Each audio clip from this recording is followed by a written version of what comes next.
दोस्तों नमस्कार। और आज जो मैं वीडियो बनाने जा रहा हूँ, पिछली वीडियो में किसी ने कमेंट किया था कि आप जो यूपी पुलिस हेड ऑपरेटर का जो शैक्षिक योग्यता है, एलिजिबिलिटी क्राइटेरिया है, उसमें क्या बीटेक एलिजिबल है कि नहीं, कि ओनली डिप्लोमा एलिजिबल है। तो मैं यूट्यूब पे मैंने देखा कि एक आनंद कुमार जी हैं जो इलाहाबाद से हैं, उन्होंने कई सारे इस पर यूपीपीआरबी पर भी वो गए थे और इस पर ये क्वेश्चन उठा रहे हैं कि बीटेक एलिजिबल नहीं है। और इसके कंट्रडिक्शन में यह तथ्य रख रहे हैं कि 2020 का जो जजमेंट आया था हिमाचल प्रदेश, वह जजमेंट डिप्लोमा के पक्ष में गया था, तो उसके अकॉर्डिंग बीटेक एलिजिबल नहीं है। तो मेरे दोस्त, पहले मैं भी तो इनके प्रति मैं सोचता था कि ऐसी पॉइंट पुट कर रहे हैं, लेकिन मैंने जब इनके इस पे डिटेल में गया तो इस डिटेल में कहीं ना कहीं कुछ ना कुछ गहराई मेरे को मिली।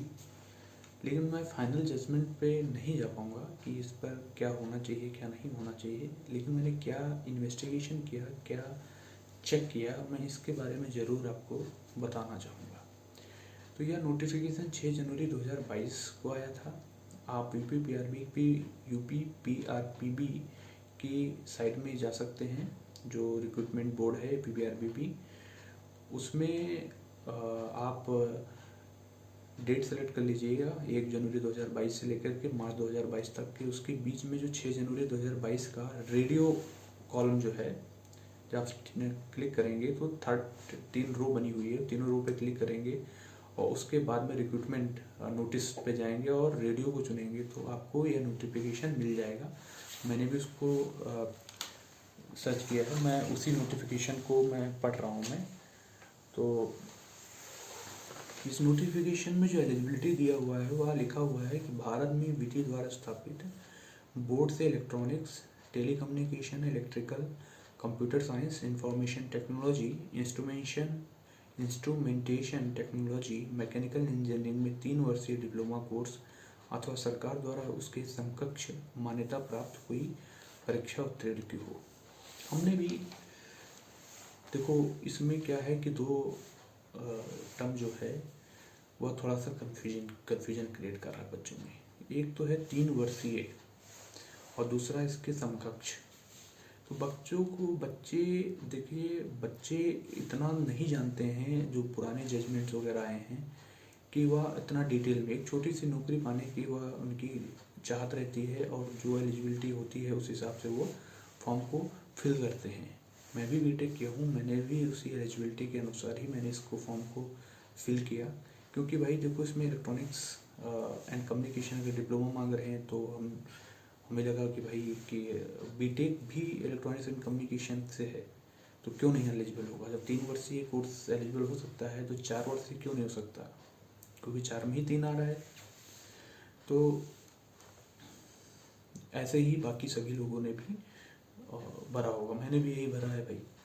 लेकिन जो आनंद कुमार जी हैं जिन्होंने अपना पॉइंट उन्होंने रखा है, देखिए हमारी कोई लड़ाई नहीं है बीटेक वर्सेस डिप्लोमा। हमारे कई साथी हैं, हमारे कई जूनियर हैं और डिप्लोमा किए हैं, उनसे अच्छे संबंध हैं। कब किसकी ज़रूरत पड़ जाए कोई कुछ कह नहीं सकता है, तो सभी से अच्छा संबंध बना के रखना चाहिए। तो मेरे भाई, इसमें यह दिया हुआ है। और जो आनंद कुमार जी पॉइंट उठा रहे हैं कि हिमाचल प्रदेश का मैटर, तो मैंने इससे रिलेटेड मैं गूगल पे गया दोस्त, और गूगल पे मैंने सर्च किया कि हिमाचल प्रदेश diploma versus Himachal Pradesh judgement diploma versus BTech. तो मेरे को एक साइट मिली courtkachahari.com। उस पर मेरे को जो वो मिला, क्या नाम है, जजमेंट मिला। वह जजमेंट जो था वह था robin Kumar and another versus state of Himachal Pradesh and other. उसमें टॉप में लिखा हुआ था कि आर्टिकल 309। तो 309 के बारे में मैंने जब सर्च किया तो वह कॉन्स्टिट्यूशन में मेंशन है कि आपका जो भी गवर्नमेंट के ऑफिसेस हैं उसमें योग्यता के अनुसार चयन होगा, भले ही वह चाहे उसके लिए चयन समितियां बनानी पड़ी और उसके माध्यम से चयन हो। इससे रिलेटेड दिया गया था कि मतलब क्वालिफाइड पर्सन होना चाहिए गवर्नमेंट ऑफिसेस में। तो यह आर्टिकल 309 इसी के अनुसार, इसी अधिकार के तहत जुडिशरी तय करता है कि किसी के अधिकारों का हनन ना हो। तो यह जजमेंट था मेरे भाई। पिटीशन जारी किया गया था, जो पिटीशन था 2020 का था, 08 SHI CK 01128। तो यह था robin Kumar versus another versus state of Himachal Pradesh and other. तो इसमें जज साहब थे तरलोक सिंह चौहान और ज्योत्सना रावल दुआ। एडवोकेट थे KD श्रीधर, कुश शर्मा और भी कई सारे एडवोकेट थे। तो मैंने चीज़ों को डिटेल में पढ़ा। हो सकता है कि मेरे से कुछ गलती हो सकती है, ऐसा नहीं है, क्योंकि मेरे पास इतना समय नहीं है, क्योंकि मैं कोई वकील नहीं हूँ, कोई मैं एडवोकेट नहीं हूँ कि मैं वो चीज़ें हैं। लेकिन मैंने जब इसके बारे में रिसर्च किया तो कई सारे केसेस निकल के आए। तो जैसे केसेस एक निकल के आया केरला वर्सेस ज्योति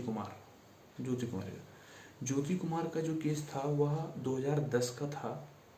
इसमें एक पोजीशन निकली थी, सब इंजीनियर की पोजीशन थी, इलेक्ट्रिकल सब इंजीनियर की। उसमें कई सारे उसमें डिप्लोमा मांगा गया था और electrical and communication and other diploma की रिक्वायरमेंट थी उसमें। लेकिन इसका पिटीशन जब दायर किया गया सुप्रीम कोर्ट में तो बताया कि इसमें बीटेक भी एलिजिबल है। तो बीटेक एलिजिबल है तो उसके लिए पॉइंट रखा गया, पॉइंट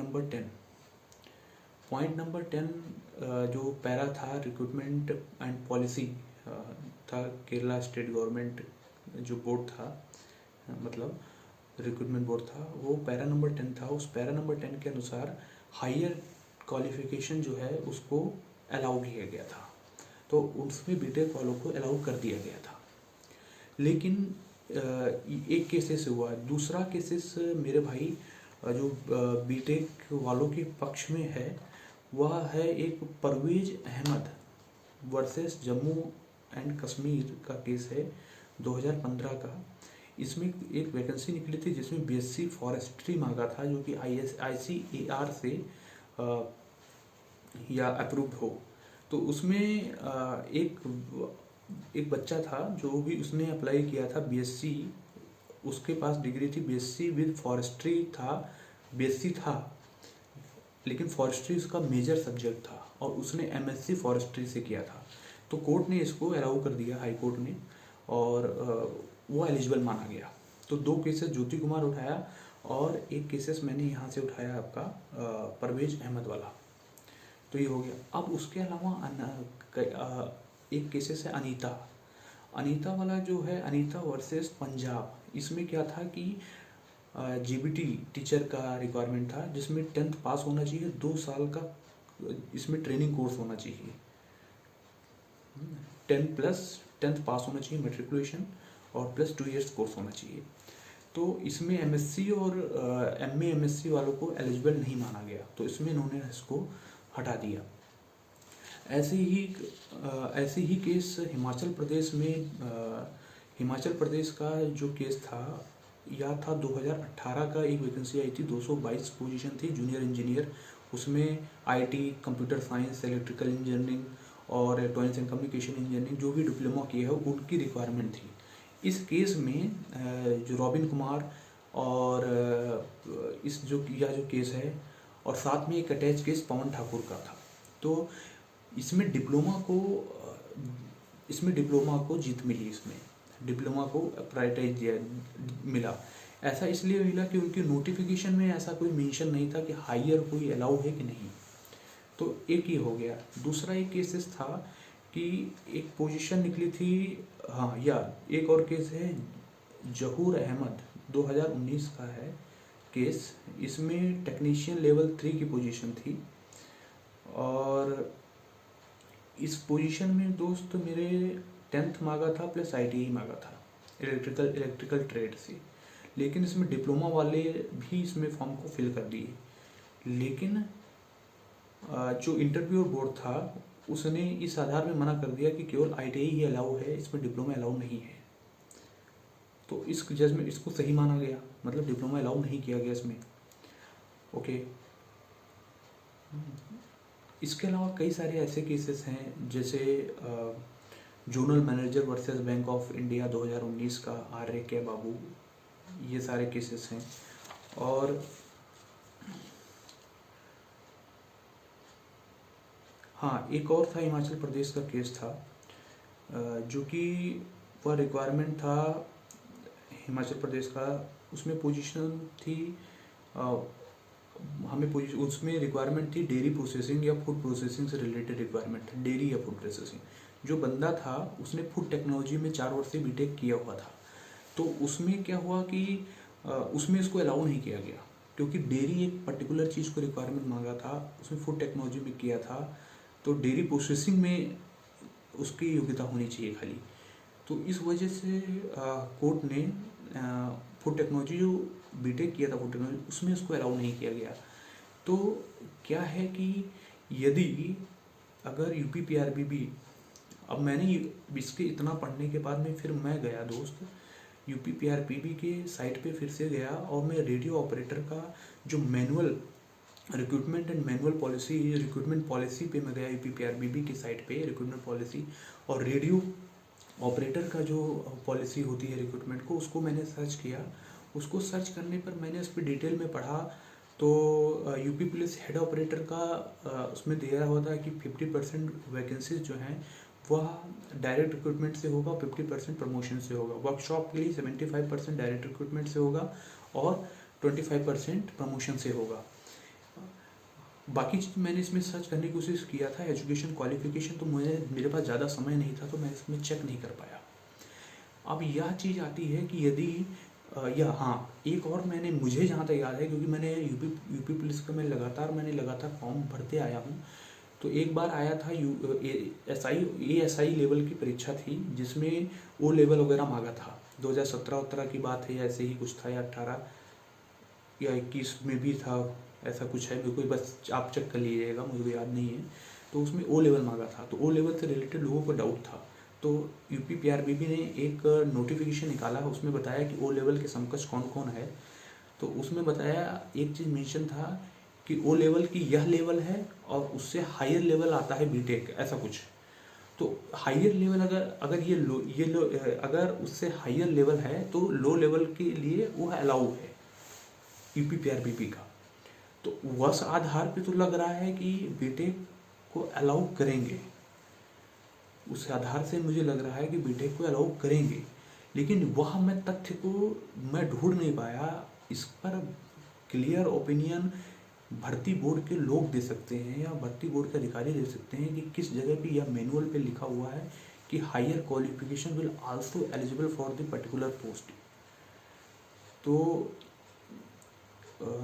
मतलब यदि उसके पास न्यूनतम क्वालिफिकेशन मांगा है लेकिन उसके पास हायर क्वालिफिकेशन है, तो उसके लिए भी अलाउ है।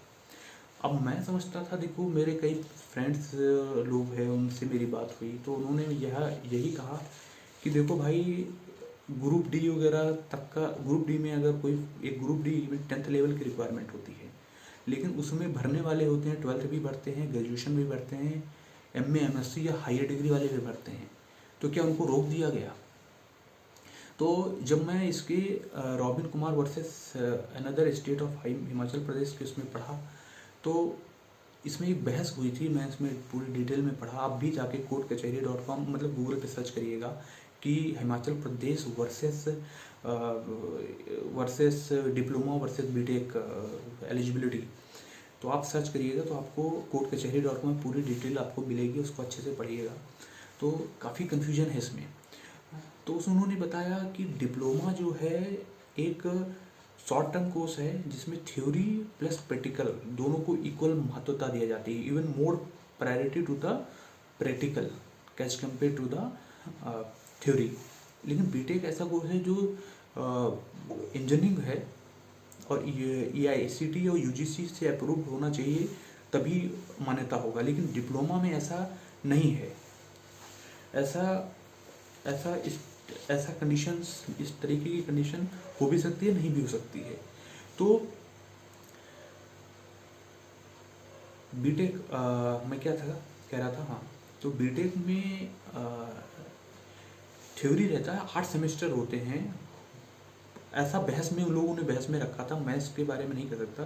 तो बीटेक ऐसा बताया कि बीटेक जो है थ्योरी ओरिएंटेड होता है और ज़्यादातर मोर लेस ऑन प्रैक्टिकल।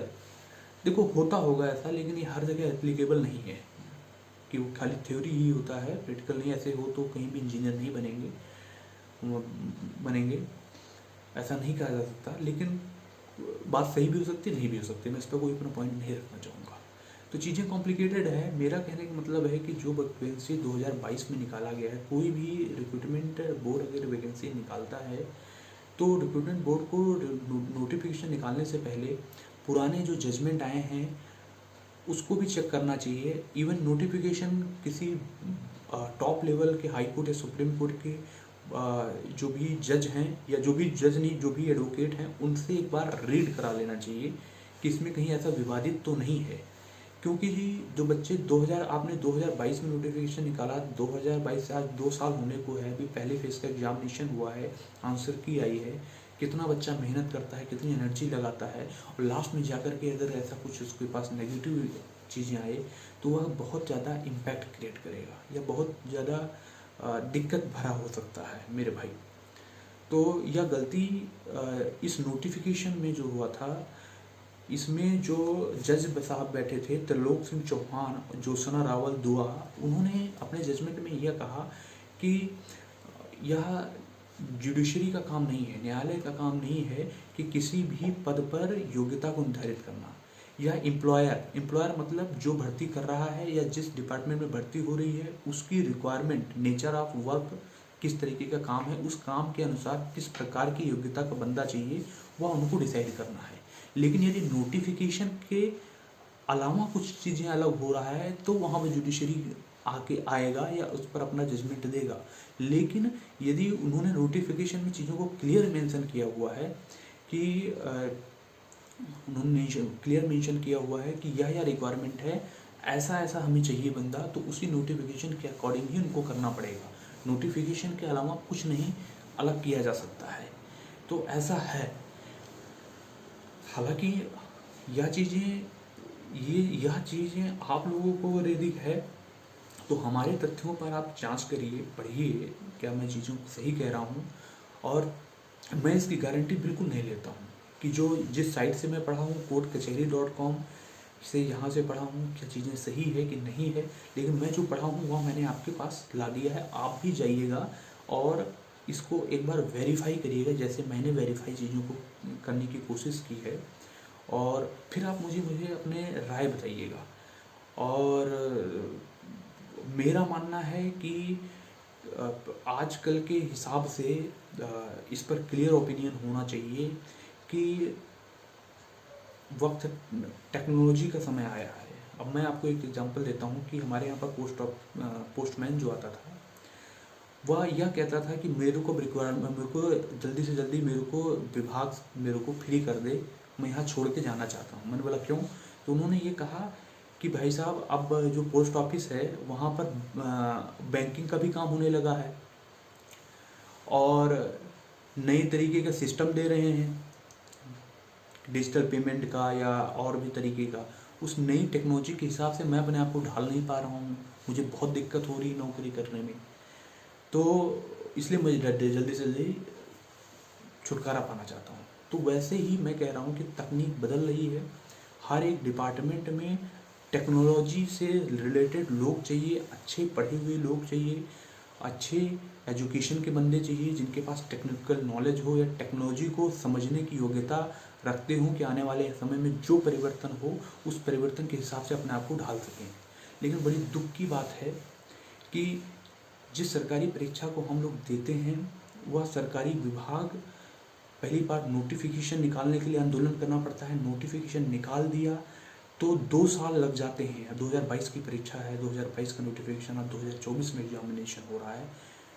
फिर उसकी एग्ज़ाम कराने के लिए धरना देना पड़ता है। एग्ज़ाम करा लिया तो आंसर की लाने के लिए करना पड़ता है। आंसर की निकाल दिया तब नॉर्मलाइजेशन की प्रक्रिया के लिए, फिर नॉर्मलाइजेशन हो गया, फिर उसके बाद में रिजल्ट के लिए फाइट होती है, फिर कोर्ट जाता है मैटर रही। तो काफ़ी कॉम्प्लिकेटेड है। दरअसल ऐसा लगता है कि ये विभाग जो हैं ये लोग भर्ती को निकाल रहे हैं, आगे एक्शन लेना ही नहीं चाहते हैं। कोई भी भर्ती 2 साल हो गया है, अभी तक ये फाइनल नहीं हुआ है, अभी पहले स्टेज में चल रही है। इलेक्शन नहीं आता तो शायद और लंबा चलता। तो योग्यता का कत्ल किया जा रहा है, योग्यता को कुचला जा रहा है। और भारत को योग्य लोगों की ज़रूरत है, तभी देश में बदलाव आएगा, तभी देश में परिवर्तन आएगा। आज मोदी जी कहते हैं 65% आबादी युवाओं की है। अगर आप, यह देश का बहुत बड़ी कृपा है, यह देश धन्य है कि जिसमें 65% आबादी युवा है, उसमें से ज़्यादातर लोग टेक्निकल लोग निकल रहे हैं।